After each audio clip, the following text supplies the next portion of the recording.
Alright, so let's quickly do a roll call and we'll get started. So we have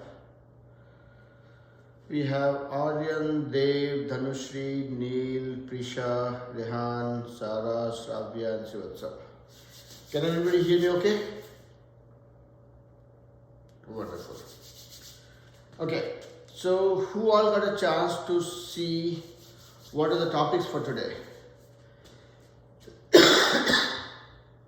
So we are still covering up some of the remaining concepts on algebra, and then from February we will start the complete cycle of entire SAT prep from beginning. That's the plan. So let's see what all we can cover in the next 2 weeks, and then we'll start our full cycle of SAT syllabus from first week of February.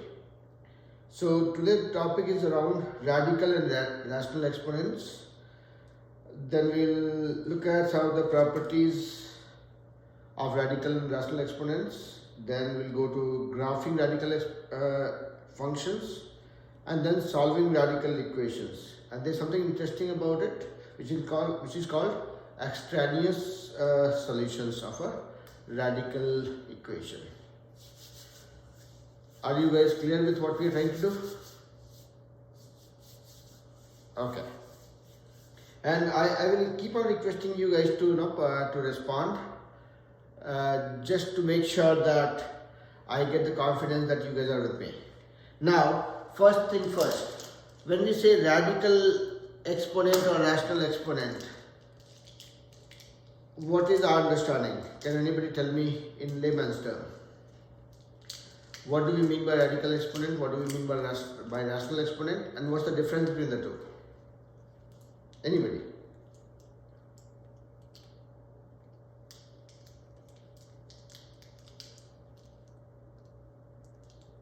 Nobody? Rehan, Shravya, Aryan, anybody? Neil, Sarah? So, always in the class, assume that if somebody has to answer, it has to be you. Don't wait for others to respond, because others also thinking the same thing. Okay. Prisha, any thoughts around what is radical and rational exponents?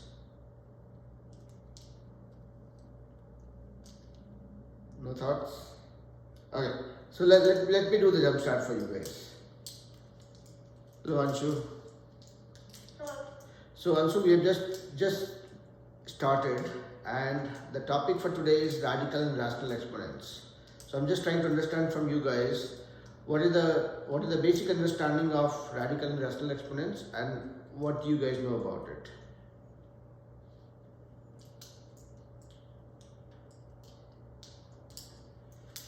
And everybody is enjoying cold. Nobody has bothered to answer me. So let me do the jump start. Okay. So everybody knows what is exponent, right? Everybody in the class. So when I say everybody, meaning everybody, including me. So we all know what is exponent.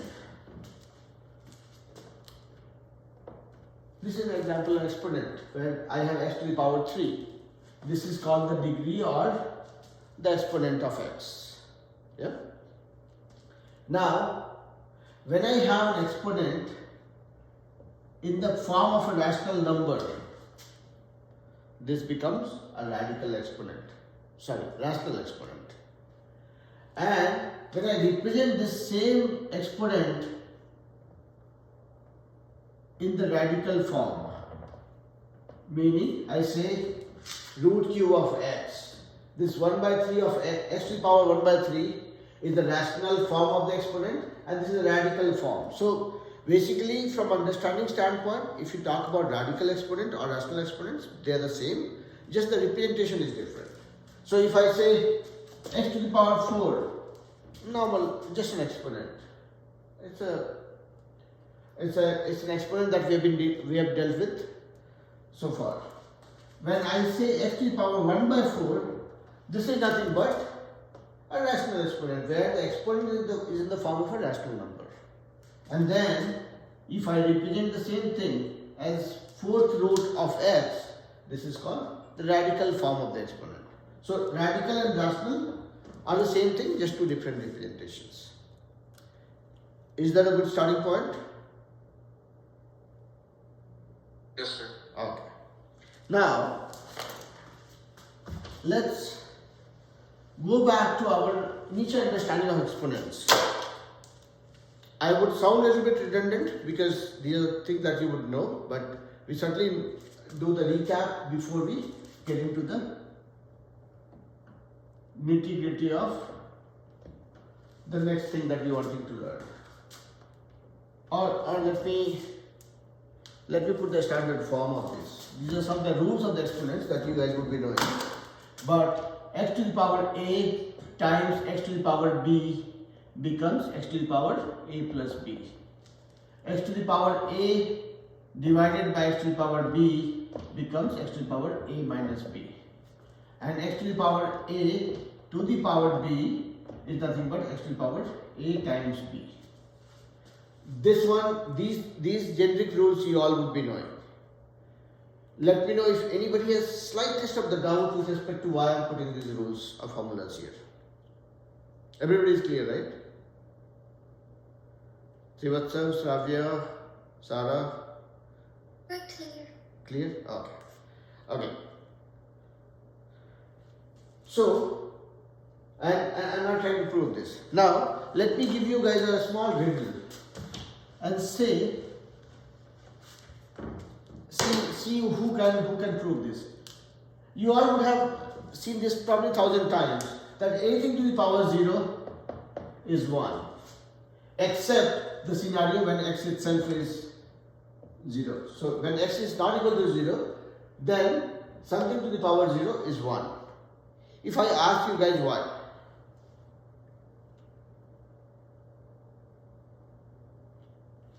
anybody, Anshu, Prisha, Rehan, anybody. What was the question? I'm saying we all know that anything to the power 0 equals 1. Correct? That's a thumb rule. Correct? Yeah. But if I say why, or if I ask you guys to prove that, how would you do that?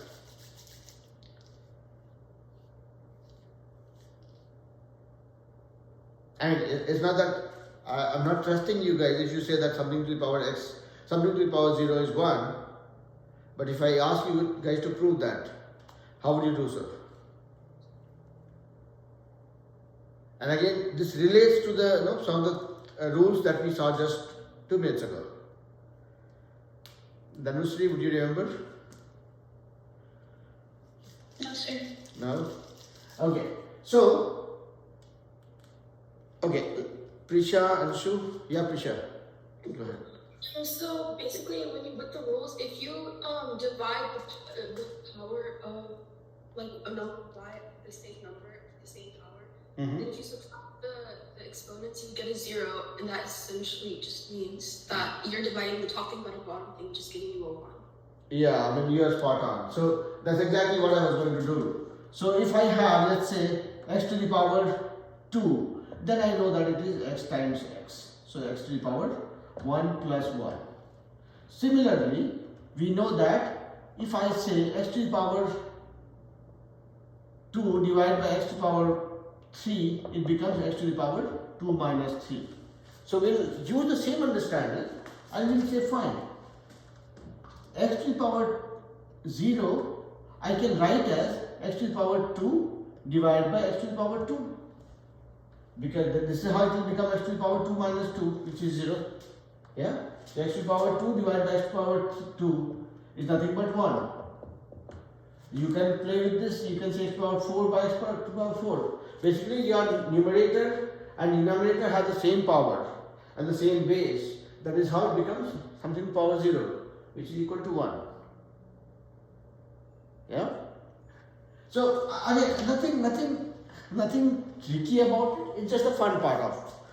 I mean, we all have learned this probably thousands of times that something to the power 0 is 1. But when it comes to convincing ourselves why it is so, This is your support system. So anyways, this was just a jump start that I was doing here and there. So Ananya, we have just started. In today's class, we are going to talk about exponents. Not the base form of exponents, we are talking about radical and rational exponents. So what I have told everybody is, if you have something to the power this is exponent. If my power is in the form of a rational number, this is called rational exponent.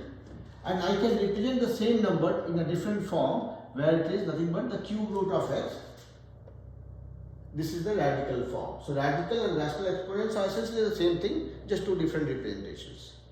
If anybody in the class knows a little different, has a different understanding of it, please correct me. Okay. Now, and then we just looked at some of the basic formulas of exponents. How do you multiply exponents? How do you divide them? How do you, do power of power?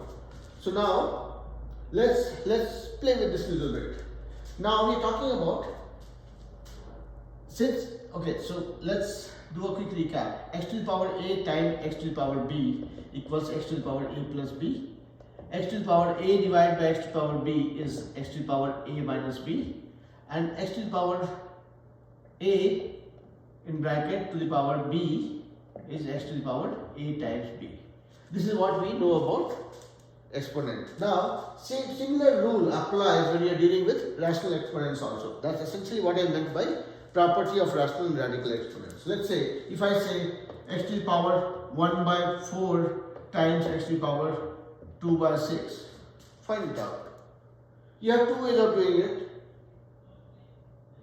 Essentially, just one way. So this is nothing but this is your a and this is your b. When you are multiplying them, this will become x to the power a plus b. So 1 by 4 plus 2 by 6. Nothing different from what we already know. Just that it looks a little tricky to begin with, but then just be a little careful that, or you just need to relate that with the basic rules of exponents that we are already aware of. Yeah?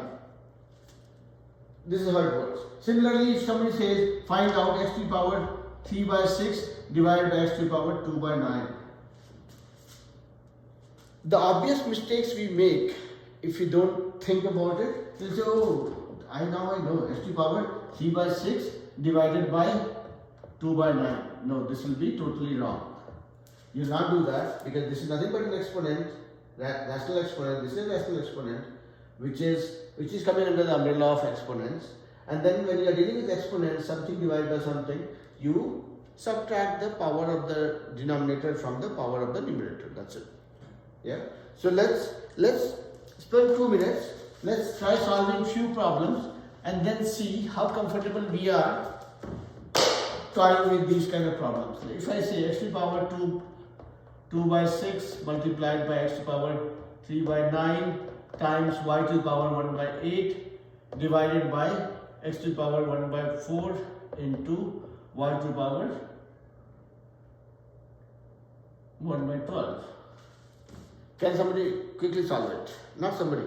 I would want you guys to quickly get your hands dirty with this problem quickly and give me the most simplified answer. Can we do that?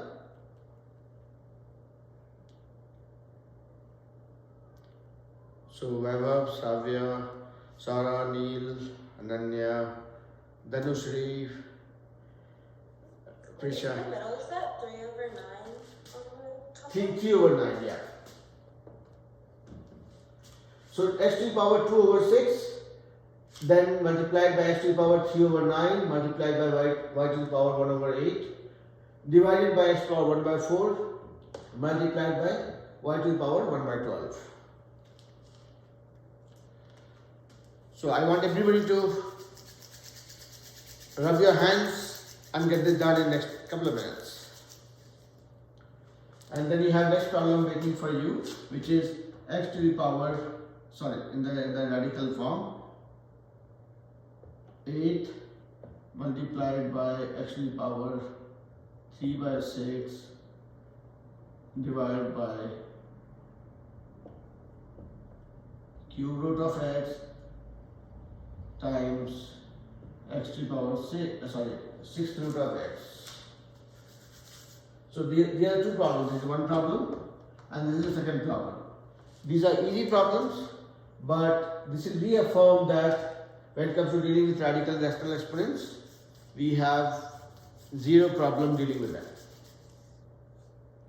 So you guys have 5 minutes maybe to solve both of them.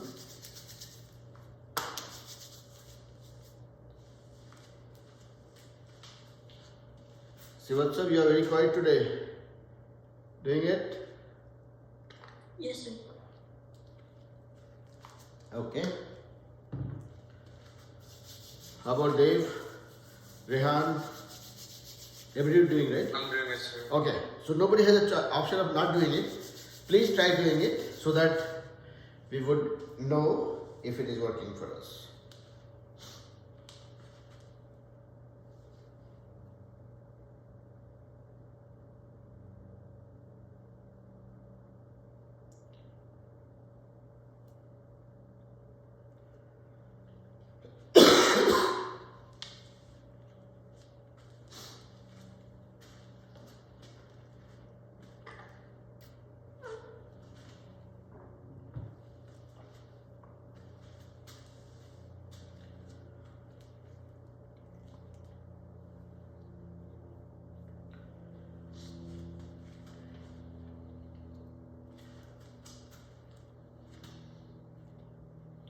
And I believe everybody can see the board clearly, right? And the question?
Okay. Anybody being close to done? Or anybody close to being done?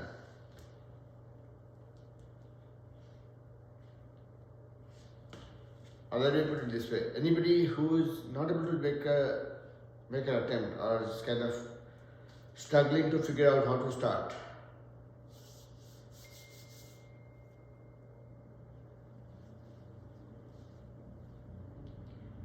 No response is not a good response. Sir, Yeah, I don't but- know how to start. I don't know what to do. Oh, okay, okay. So that's a. I'm confused too. I'm sorry, Rehan. I'm confused too. Okay, okay, fine. So I mean that at least gives you a motivation that okay, Once I see some of the kids being done, then I can probably explain that to everybody. Okay, on the one. But for Rehan and Neil and whoever is kind of struggling to figure out how to start, recall the three rules that we have learned with respect to exponents, which is x to the power a times x to the power b becomes x to the power a plus b. Similarly, x to the power a by x to the power b equals x to the power a minus b, and x to the power a to the power b is x to the power a times b. And here if you see, if you put 1 in place of a and 2 in place of this, you will see this is x into x square, which is nothing but x cube. So that is how it is 1 plus 2, x to the power 3. So these are the basic thumb rules that applies for each and every problem of exponent that we deal with. Rational exponents and radical exponents are nothing but just a different variant when it comes to representation of it. But the ideal concept, the concept ideally remains the same. That's what we'll solve once I get some answer from some of you in the class. I will do that in the most simple form, and probably that will make some sense. Okay. Anybody being close to done? Anshu, Prisha, Dev, Sivatsav, Dhanushri, Nanya, Savya. No, sir. Not yet. X to the 5/12 times y to the 1/24. A little louder, but I cannot follow you actually. I got x to the 5/12 times y, like just one expression y 1 to the 1/24. Okay. How about second one? Oh, I didn't finish the second one. Sorry. Okay.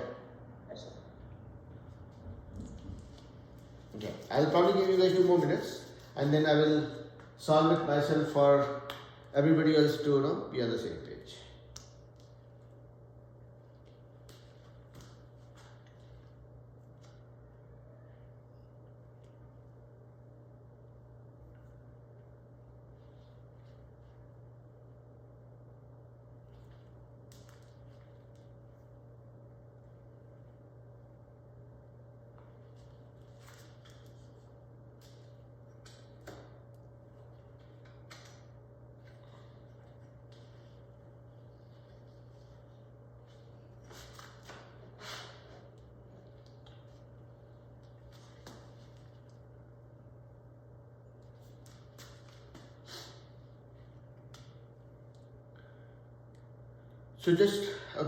So now I'm tempted to solve this one.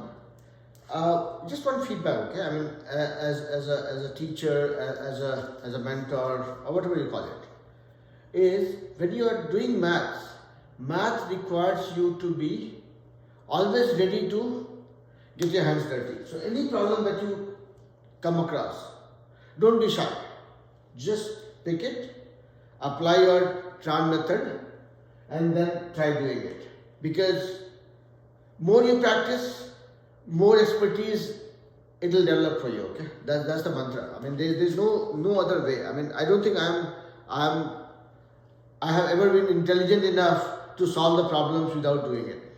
Okay, whatever problem I'm able to solve today, or whatever I've been able to solve thus far to be able to clear all my grades till date, it was all because I was able to, I always practice solving the problems by myself, and that would be a common thumb rule for all of us. Okay, so never be shy when you have to solve problems. Let me put all the questions in one place so that it's cube root of eighth root of x multiplied by x to the power 3/6 cube root of x multiplied by 6th root of x. They are the 2 questions. Now let me make a statement which you will find kiddish, but that is okay. I always say, yeah, sure. My answer Yes, please. I got x to 34 over 6. Okay. 34 over 7? 6. 6. Okay. Wonderful. Now, I'll make one statement that most of you will laugh at, but that's okay. I always say fraction is my best friend. When I'm dealing with different scenarios, right? Fraction is my best friend. Meaning, if I have the power, let's say some are natural numbers, some are fractions, some are rational numbers. I'll convert everything to rational numbers. Here, if I have in the radical form, this one is rational number. So I will convert everything to rational number. That is how, and that is why I keep saying fraction is my best friend. Meaning I'll convert everything to fractions or rational numbers, and then I'll deal with them. So let's go ahead with that. Now this one, x to the power 2 by 6 times x to the power 3 by 9 times y to the power 1 by 8 divided by x to the power 1 by 4 times y to the power 1 by 12. Now, since we cannot deal with apples and oranges together, I will segregate them. So these are my apples and these are my oranges. Okay. Now here, from this rule that we know, x to the power a times x to the power b gives me x to the power a plus b. And then when I am dividing x to the power a by x to the power, when I am dividing x to the power a by x to the power b, it gives me x to the power a minus b. That is exactly what we are going to apply here. So Neil, Rehan, and everybody, if you had any issue with the construct, this is what I am doing. So what I did first thing was, I looked at this question. From this, we found that these are the powers of x and these are the power of y. I'll treat them differently. That will be my goal. So let's look at them separately, meaning solve them together. So here this is x power a times x power b, which becomes x to the power a plus b. So 2 by 6 plus 3 by 9. This part is done. Divide by x to the power 1 by 4. Multiplied by y to the power 1 by 8 divided by y to the power 1 by 12. That means x power a divided by x power b becomes x power a minus b. So it becomes y to the power 1 by 8 minus 1 by 12. Now we have to just deal with how much we know with respect to fractions, addition and subtraction. Now look at this guy. This becomes x to the power 2 by 6, 6 by 9. So your LCM is 18. I'm sure you guys know how to find the LCM, so but I'm doing it. 2 under 2, 3, 1, 3. 1. So 3 to the 6, 3 to 18. 6 3 to 18. Yeah. So this became, my denominator for this one became 18, and then 6 times 3 is 18 times 2. So 3 times 2, 6. Plus 9 2 is 18, 2 times 3 is 6. Yeah? 6 3 is 18, 3 2 is 6, 9 2 is 18, 2 3 is 6. Yeah. So this one is done. Now, similarly, you have to deal with this guy. So this becomes 8 and 12. It will be 24, I think. 8, 12. LCM 4 2 is 8, 4 3 is 12. 4 2 is 8, 3 is 24. So this is your denominator 24, and then 8 3 is 24 minus 12 2 is 24. So numerator is that. So this is not plus, this is into. Okay. Divide by x power 1 by 4. Now, so this one, is everybody with me so far? Neil, Sarah, okay. Rehan, am I complicating it or it's okay? Okay. It's okay, sir. Now, so this became x to the power, my denominator is 18, and 6 plus 6 became 12, times y to the power 3 minus 2 is 1 by 24, divided by x to the power 1 by 4. So now we can deal with this also together. So here we know that x to the power a divided by x to the power b becomes x to the power a minus b. So this became x to the power 12 by 18 is nothing but 2 by 3 minus 1 by 4 times y to the power 1 by 24. Now This one you know, 2 by 3 minus 1 by 4, it becomes 12, and 4 2 is 8 minus 4 3 is 12. So 5 by 12. This became x to the power 5 by 12 into y to the power 1 by 24. Is everybody able to follow me? Is this looking complicated or is this looking easy? See, only thing that you have to keep in mind is these are x powers, this is y to the power something, divided by y power something, and then this is divided by x power something. Meaning you will deal with all of these together, you will deal with all of these together, and that's what will be your answer. When you are dealing with, you will always do the simplifying first. So in the numerator you have x to the power something into x to the power something. You have the powers, and then you know how to find it out. Similarly, here you have only one thing in the numerator, one thing in the denominator for y. So this is x, y, something to the power something divided a different power. So it becomes a subtraction case. You're subtracting here. And then once you cleared off the numerator part of x, then you realize that you have a denominator also with x to the power something. So here x to the power a divided by x to the power b becomes x to the power a minus b. So whatever was the value that you got from here, you subtracted that power, this power from that power. That's it. Is this okay to follow? Yeah? Neil, were you clear, beta?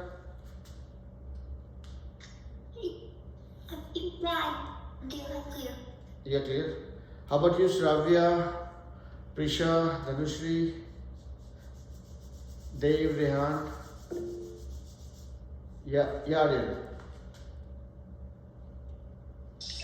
I don't know if it was a Wi-Fi problem, but like I was in the class, but like nobody was talking. I didn't hear anything. The entire 30 minutes. Are you able to hear me now? Yeah, I can hear you now. Okay. I rejoined. Okay. So far if you look at it, okay, I can do a quick recap in 1 minute, okay. So you know how to deal with exponents, right? You know the basic thumb rules, basic 3 rules of exponents. X to the power a times x to the power b gives you x to the power a plus b. Yeah, I know that. Similarly, x to the power a divided by x to the power b gives you x to the power a minus b. Yeah. And x to the power a to the power b gives you x to the power a times b. So we just apply. So basically, in today's class, we are not learning the basics of exponents. We are trying to learn what is radical and rational exponents. When you have an exponent in the form of a rational number, like a fraction, that is called a rational exponents. Okay. Similarly, when you have the exponents in the radical form, if you look at this guy, this is also an exponent which you can, this is like cube root of x, which you can represent as x to the power 1 by 3. So radical and rational exponents are nothing but the same thing, just that these are two different representations. Yeah. So with this first problem that we were trying to solve, again there is no new rule that we are learning, no new formula that we are learning. We are just trying to get our hands dirty with what we already know. So when we are dealing with rational exponents, we just apply the same exponents formula. If you look at the numerator, you had x to the power something into x power something. This becomes x to the power this plus this. And then you have division. So once you added them together, once this became one thing, which is x to the power 2 by 3 or something, then you have x to the power 2 by 3 divided by x to the power 1 by 4. So this becomes x to the power this minus this. Yeah? So maybe Arjun, there's a little bit of extra work for you, but you can probably watch the video of the part that you have missed. That will help you recap. Any which way, when you solve the second problem, that will again give you the same information one more time, which will make sure that you don't have any gap with respect to what we have covered so far. Yeah? Okay, sir. Okay, now everybody. So the first one is clear, right? Everybody understood? Shravya, Dhanushri, Sivatsav, everybody? Pisha? Okay, Prisha anyways give a thumbs up. Alright, now going back to yes, Chris. Sir, I just joined like 5 minutes ago. Can I just know what you are like doing so far? So today we are kind of doing radical and rational exponents, and as long as we know what is exponents, how do we deal with them, what are the key thumb rules while dealing with exponents, that is exactly what you see on the left hand side of the board, and we are just applying similar formula for rational exponents as well. Okay, so just I'll give you one line this thing. If I have x to the power 1 by 3, this is nothing but same as cube root of x. This is called the rational exponent because your exponent is in the form of a rational number, and this is called radical exponent. Both are the same thing but two different representations. Okay. So Chris, you will have to again watch the video of the class that we have done so far. That will help you, kind of do a recap of what we have covered so far. But then when we solve this problem, that will anyways give you the jump start with respect to what we have done so in the class before you join. Okay. Oh, okay, sir. Thank you. Alright, so let's go to the second problem. Is everybody ready to go to the second problem? Okay, so the second problem is this one. Let me write it little clear, otherwise you will say that I have got a teacher who is very clumsy. And I don't want to be called a clumsy teacher. Okay, let me write it down. The question is this: 8th root of x multiplied by x to the power 3 by 6 divided by cube root of x multiplied by 6th root of x. This is the question. I've just written it in a clear way. Now, the statement that I made a few minutes ago, that was fractions are my best friend. What it means is, whenever I have a situation like this, I want to call my best friend, meaning I want to convert everything into the form of fraction. Here I have a power. It's a radical exponent.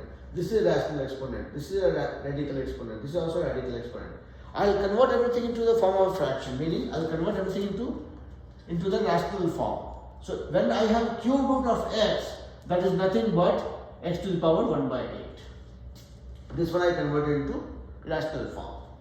And the second one is anyways in the rational form, so I don't have to worry about it. Then this one, again, I will convert this into rational form, which will be, this is cube root of x, which is nothing but x to the power 1 by 3.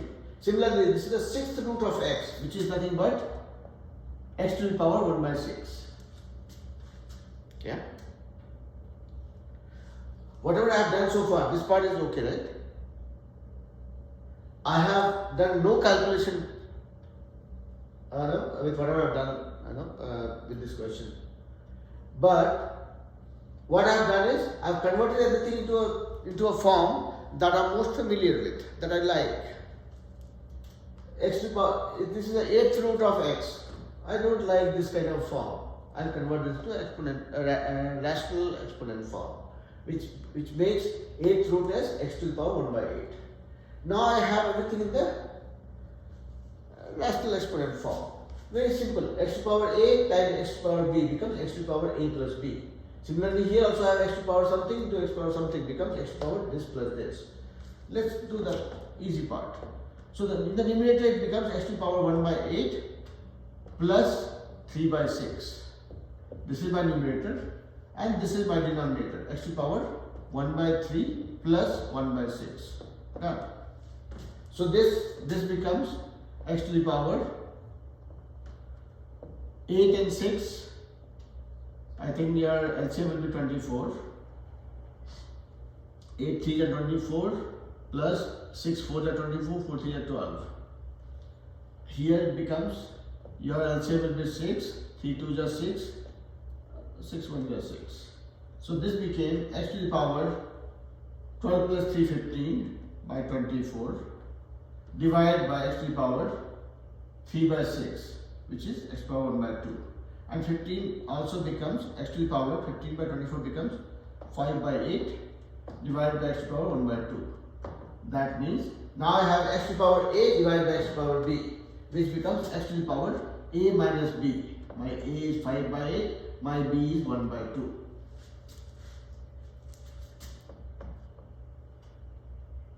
Now 8 and 2, my LCM is 8.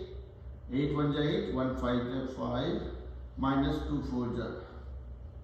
So this became x to the power 5 minus 4, 1 by 8.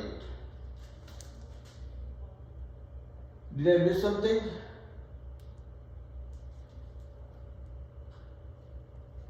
Does it match with the answer that some of you got after solving it?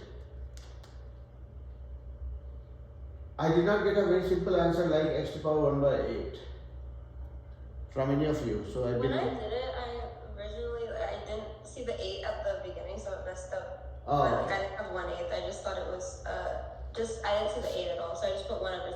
Oh. So I missed the calculation. But you had no gap with respect to understanding this one. It was just an oversight because no, of. I just did 1/2 instead of 1/8. You can blame it on your teacher because your teacher did not write it clearly. Okay? Alright. So, did everybody understand what I did? Is this something that will bother you, or is this something that is easy to follow? A question more to Chris and Aryan because you guys joined a little late. But were you able to follow through what I did on the board? Yes, sir. Yes, sir. Yeah? Neil, Sarah, were you able to follow me? Sir. Okay. Yeah. Okay. And again, see, sometimes if I'm not making things very clear, you don't follow me in one go. You have the video always for your reference that you can always watch and reconfirm your understanding. And the best way to keep these concepts with you would be by practicing it. Just me teaching would not do the needful. You'll have to practice those problems. You'll have to pick up that concept and kind of juggle with those concepts by solving few problems. And once you solve it, then you will see the level of confidence that it injects in you. Okay, when you solve it, you get a different level of confidence. If you just trust me as a good teacher, say okay fine, my teacher has explained, I understood, but I'll see whether I want to practice it or not. It might not be the best idea to go for. Alright? See what's up, Dhanushri? Everybody with me? Yes. Okay. Alright. Now we'll go to the next part of this topic. Shravya, are you okay with that? You have not spoken anything, so I'm assuming you're able to follow me. No, I mean, see, my job is to make sure that everybody in the class is able to follow what I have done. So, whatever we are trying to learn. So that's why I keep on nagging you guys, but it is not my normal behavior. I'm just trying to be a teacher who can effectively respect your time. Alright, let's move on to the next part, which is, let me see,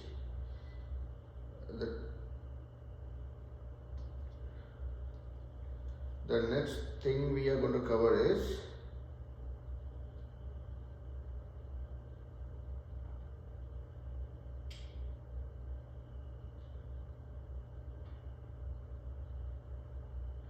alright. So, where did it go? Next thing is graphing radical functions. Now, when you say graphing radical functions, see, we have, let's say we have dealt with functions like function of x equals to x squared minus 2x plus 7. Let's say this is just a quadratic function, and we have learned the basics of how to graph it on a coordinate plane. Easy peasy, not a problem. Now, if somebody says graph a function of x where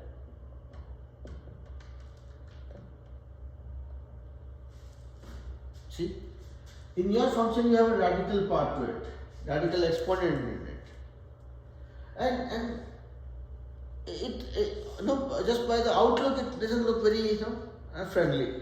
You'll think, oh, what do I do? This is not easy. This is looking difficult or different from what we have done in the past. But one good thing about coordinate plane or graphing any function is you don't really have to think too much about how it looks. I mean, looks as in, does it look easy, complicated? If I have, let's say, a function of x to be plotted as x to the power 8 times minus 6 plus 2x cubed. This versus a function where you have to plot on a coordinate plane saying 2x minus 7, or versus a function which says plot something like 2x cubed plus x squared minus 8, versus plotting a function which is a quadratic function saying x squared plus 7x minus 12. Regardless of the degree of the function that you're dealing with, or how easy, complicated or simple it looks, your underlying approach is not going to change. So when we are dealing with even a radical function, graphing is going to follow the same thumb rule that we use for graphing any other function, be it a linear function, be it a quadratic function, be it a polynomial function of higher degrees. The concept remains the same. Only thing that we do is, when we have something little tricky looking like this, we just make some smart moves to keep it simple for us. Because math will remain fun as long as you keep it simple for yourself, conceptually and from approach standpoint. Okay, I've seen kids looking at very complicated formulas and then say, oh yeah, if I know all the complex formulas, then I'm a champion. No, it's about how simple you can make it. Now, if you look at this, that's why I was giving all the examples, right? Saying that if you have to graph a function, regardless of the power or the degree, whether it's a quadratic function or a linear function or a polynomial function with higher degree, or a radical function, your approach doesn't change. It remains the same. And we'll just see that. Now, here I have a coordinate plane. What do I need for plotting anything here? I just need x and y values, because I have x coordinate horizontally and y coordinate in the vertical direction. Any point that I want to identify, I have to have x and y values. That is exactly what we are going to do, regardless of whether it's a radical function or some alien function coming from the universe. Okay, so my approach would be same. Put a table. This is the value of x and this is the value of fx or y, whatever you call it. Okay, and only thing that you have to do is, if you don't really want to grapple with the complexity of dealing with calculations, you can choose your numbers in a little smarter way so that you don't have to deal with complex things. Ultimately, see, if you have to plot it, what you want, you probably want 4 or 5 points and then just join them. That's it. That's your goal. And easy points, simple points is what will make your life easier. So now, here, whatever you do here, it has to be a perfect square, meaning 2x minus 3 has to be a perfect square. What is the first perfect square you can think of? Maybe 4, maybe 1, maybe 4, maybe 9, maybe 16. And how do you put the value of x so that this part gets you a 1 or 4 or 9 or 16? When you want to get a 1, you would simply want to put this as 2. 2 to the 4 minus 3 is 1, square root of 1. So when you put x equal to 1, when you put x equal to 2, it becomes 2 to the 4 minus 3, 1, square root of 1 is 1, plus 8 is 9. Done. First point identified. Now, second point, this part you want to make as 4. So the square root of 4 will give you a 2. How do you get a 4 here? So for this to become 4, this value has to be 7. And how do you get 7? You can make this 3.5. 3.5 times 2 is 7, minus 3 is 4. So you can put this as 3.5. When you put 3.5, it became 7. 7 minus 3, 4. That is 2. Square root of 4 is 2. 2 plus 8, 10. You got the second point. Is it sounding okay, or I am making it complicated? Looking okay? See, ultimately, when you are dealing with a radical function, what I'm saying is, you can choose your x the way you want. You can choose 1, 2, 3, 4, 5, 6. Nobody is stopping us from doing that. But what happens is, if you put 2, 2 is okay. When you put 3, 3 2 is 6, minus 3, then that becomes square root of 3. Now finding out square root of 3, you can do it by using a calculator. What if you don't have the option of using calculator?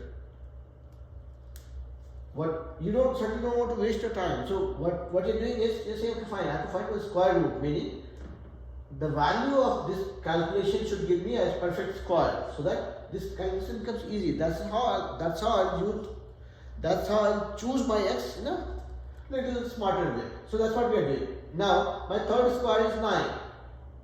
How do I get 9 here? So 9. So this part has to be 12. 12 minus 3 will give me a 9. So this has to be 12. That means x has to be 6. When this is 6, this became 6 to the 12 minus 3, 9. The square root of 9 gives me a 3. So 3 plus 8, 11. How do I get a 16? Meaning this has to be 16 plus 3, 19. So this to be 19, x has to be 9.5. So this became 19 minus 3, 16. Square root of 16 is 4. 4 plus 8, 12. We got 4 points. Now, what we have to do is, you just plot them. Let's say my x is 2, 4, 6, 8, 10.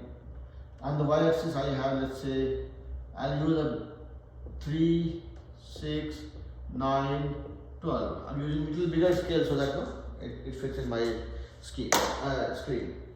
First point is 2 and 9. 2 and 9. This is my first point. Second point is 3.5 and 10. 3.5 will be somewhere here and 10 maybe here. Okay. Then third is 6 and 9.5. 6 and 11. 6 and 11. Somewhere here. Next one is 9.5 and 12. 9.5 and 12. If I join them, this is what I get. What is happening here is, what you see in this with this example is, obviously I chose the numbers so that I get simpler things to deal with. But you can choose any point, and once you join these points, any point on this curve will follow this contract of this function. Will be following this contract of this function. Okay. So summary of that is, first thing is, plotting any radical function is not a big deal. You just have to smartly choose your numbers. That's one thing. Second thing is, you have to always look at this as a fact that, if you can visualize this is a kind of a half of a parabola. Okay. So kids from the next class have started joining. So Aditi, you have still 5 more minutes to go.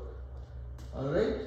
So here you will see that when you plot a radical function, or at least a root function, it ends up being a small half of the parabola.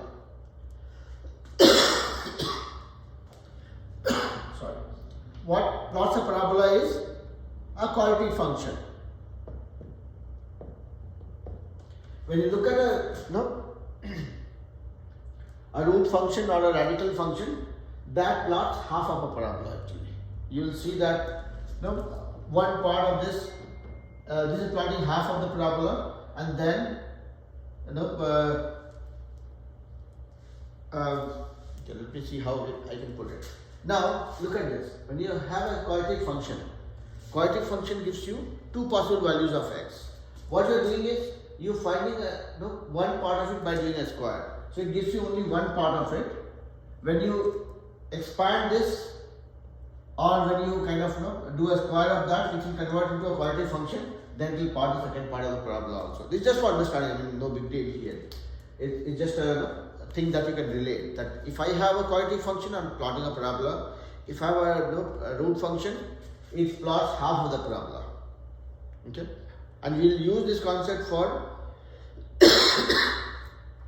extending this knowledge in the next class. Okay, that is when probably we can relate that to how do we deal with solving a radical function, and then what are the extraneous values that we come across, and what is the reason or the underlying concept behind the extraneous solution that we get from a root function or radical function.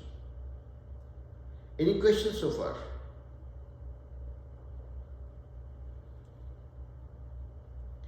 So just to summarize, we learned what is radical function, what is a rational function, what is the difference between them, how do we deal with radical and rational exponents. We learned what is radical exponent and rational exponents, how do we deal with them, how we can leverage the same formula of exponents for solving or dealing with radical and rational exponents, and then we learned how do we plot a radical exponent on a coordinate plane. Any questions with respect to what we have learned so far?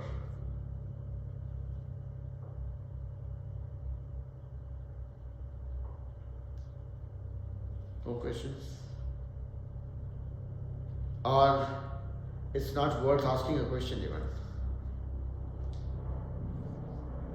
Okay, I'm assuming you guys are clear. If not, obviously we'll have a follow-up class tomorrow as well on the same topic, extension of what we have learned so far. So that will give us an opportunity to make sure that if there is something that we have not understood, how do we clear the dust around it? Yeah. So with that being said, I will let you guys go. Enjoy the rest of your evening, and we'll meet again tomorrow. Bye, sir. Bye bye. Bye, sir. Bye bye. Bye bye. Bye. All right. So we have Aditi and Nihan.